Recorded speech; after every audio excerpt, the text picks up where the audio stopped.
Hello, praise the Lord. கர்த்தர் உன்னை பார்த்து இந்த வலிமையின் வார்த்தையில் சொல்லுகிறார், நீ அலைந்து திரிவதில்லை. வேத வசனம் எரேமியா 4:1, இஸ்ரவேலே, நீ திரும்புகிறதுக்கு மனதாயிருந்தால் என்னிடத்தில் திரும்பு என்று கர்த்தர் சொல்லுகிறார். நீ உன் அருவருப்புகளை என் பார்வையினின்று அகற்றிவிட்டால் நீ இனி அலைந்து திரிவதில்லை. ஆமென். வாழ்க்கையில ஏகப்பட்ட அலைச்சல்கள். வேலைக்காக அலைகிறோம், தொழிலுக்காக அலைகிறோம், ஊழியத்து நிமித்தம் அலைகிறோம், பணத்தை பெற வேண்டும் என்று அலைகிறோம், நட்பை பெற்றுக்கொள்ள வேண்டும் என்று அலைகிறோம், பாசத்தை எதிர்பார்த்து அலைகிறோம். ஆனால் அலைந்து திரிந்து நம் வாழ்க்கையிலே மோசம் போனதும், ஏமாற்றப்படப்பட்டதும், கைவிடப்பட்டதும் தான் கடைசியில் நமக்கு சாட்சியாக இருக்கிறது. ஆனால் அப்படிப்பட்ட பாதிப்பை பெற்ற உன்னை பார்த்து கர்த்தர் இந்த வேலையை சொல்லுகிறார், இனி நீ அலைந்து திரிவதில்லை. வேலை வேலை வேலைன்னு அலைஞ்சு ஒரு லாபத்தையும் ஈட்ட முடியல.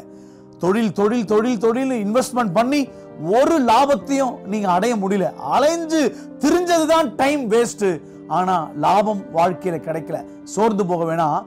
அருவருப்புகளை, நம்முடைய வாழ்க்கையில் இருக்கிற அருவருப்புகளை நாம் மனம் திரும்பி இயேசுவுக்கு முன்பாக திரும்பி விட்டால், கர்த்தருக்கு முன்பாக மனம் திரும்பி விட்டால், உன்னையும் என்னையும் பார்த்து கர்த்தர் சொல்லுகிறார், நீ இனி அலைந்து திரிவதில்லை. யாரெல்லாம் நீ அலைஞ்சு திரிதுப்பா, எவ்வளவு ஓடுறான்பா, ஒரு முன்னேற்றம் இல்லை. ஊழியன்னு சொல்றான், பிசினஸ் சொல்றான், பெரிய பணம் சம்பாதிக்கணும்னு சொல்றான். அலையிறது தான் இவனுக்கு தாமசம். ஆனா ஒரு முன்னேற்றம் இல்லை.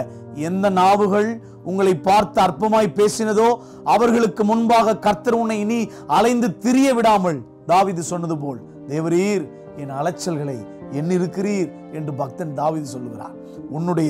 என்னுடைய அலைச்சல்களை கர்த்தர் பார்க்கிறார், வேதனைகளை கர்த்தர் பார்க்கிறார். இனி நாம் நாய்களை போல அலைந்து திரிய மாட்டோம், ஒரு மிருகத்தை போல அலைந்து திரிய மாட்டோம்.